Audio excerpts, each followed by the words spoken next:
while and I've been getting messages to say that let's do a fun logo. Okay, I thought we can do a handwritten logo on Canva. The logo that we're going to be doing would either be a business or somebody that's like a photographer wanting to add their handwritten logo on their pictures that they've taken and now they are sharing on Instagram or any other social media. So let's jump in on Canva and create a handwritten logo.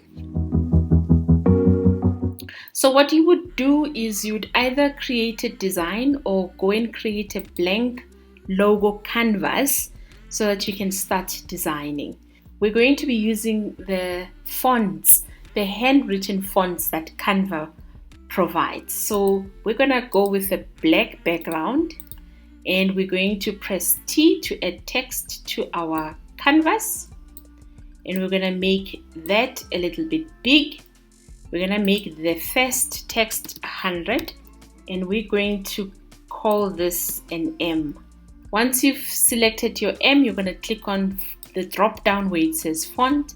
You're going to click over there on the search functionality so that you view the options that are available. We're looking for the handwriting because we would like to search and find the kind of handwriting we would like to create our logo with. I found a beautiful font that's called Mr. Dafu. I hope I'm pronouncing that correctly. And it looks like that. Stunning handwriting on that logo. What you would then do, add another text so you could add the rest of the business's name. So you make this one 45. And you move that over there. You slightly move your text around and to rotate them to a slight angle, and then you can group them so that once they are grouped, they are together, they're easy to manage as a layer. And then you do exactly the same. You add a T,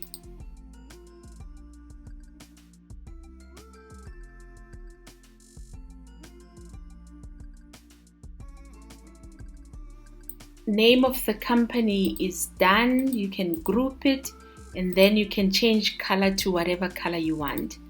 The brand that we're working with today likes black and red, so we would change our fonts or the name of the logo to the red. Once you're done, you're going to add one last text, and this text is the center because it is a Maputi tutorial center. So this text, we're going to change it not to handwriting. We're going to use the Source SA Pro, and we're going to then change the name and call it center, and then reduce the size and change the color to white. As easy as that.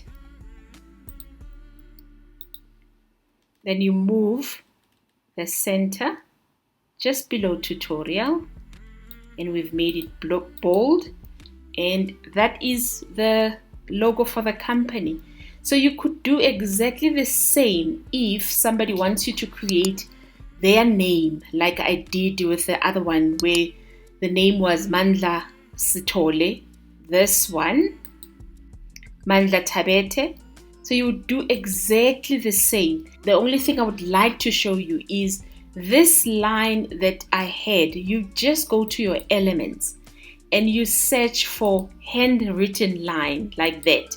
And you click on graphics and then you look for a line that would suit whichever brand that you need for the look and feel of the design that you're busy with. So I found this line. So there's lots of lines that you could use if you are wanting to have a line underneath there, for example, and you wanted to have that nicely as a brand. So let's say now we are ready. We're going to click on download and we're going to download it as a transparent background. If you don't have Canva Pro, you're welcome to try it for 30 days and tell me how it feels like. But if you don't want to try it, you're welcome to use remove.bg to have a clear background when you're downloading. Once it's done, you're going to jump into Photopea. You're going to look for a mock-up that you would like to use and share with your customer or yourself if you're designing for yourself. I'm using this one that I've downloaded from unblast.com, I think. Yes. And I'll put the links on the description below. Then the logo mockup loads, and you're going to double click where it says your logo here. You're going to hide your text. You're going to click and drag your logo that you've just designed to your canvas, or you could go File, Open and Place, and go find where it has downloaded to from Canva. You're going to then size it, put it nicely in the center of your design. You're going to click on File, Save as Smart Object, and wait for the lines to disappear, and it will update like that. Then you click once where it says 3D glass logo mockup, and you wait for the software to convert the logo. And voila, your logo is done and dusted, beautifully created. You're going to go File, Export as, either PNG, JPEG. If you want PDF, there's PDF option if you're wanting to share with somebody who would like a PDF. And thank you for joining me. I'll see you next time. You can watch the next video with the 3-dimensional logo video that I've done previously. You can go watch that. I'll see you next time.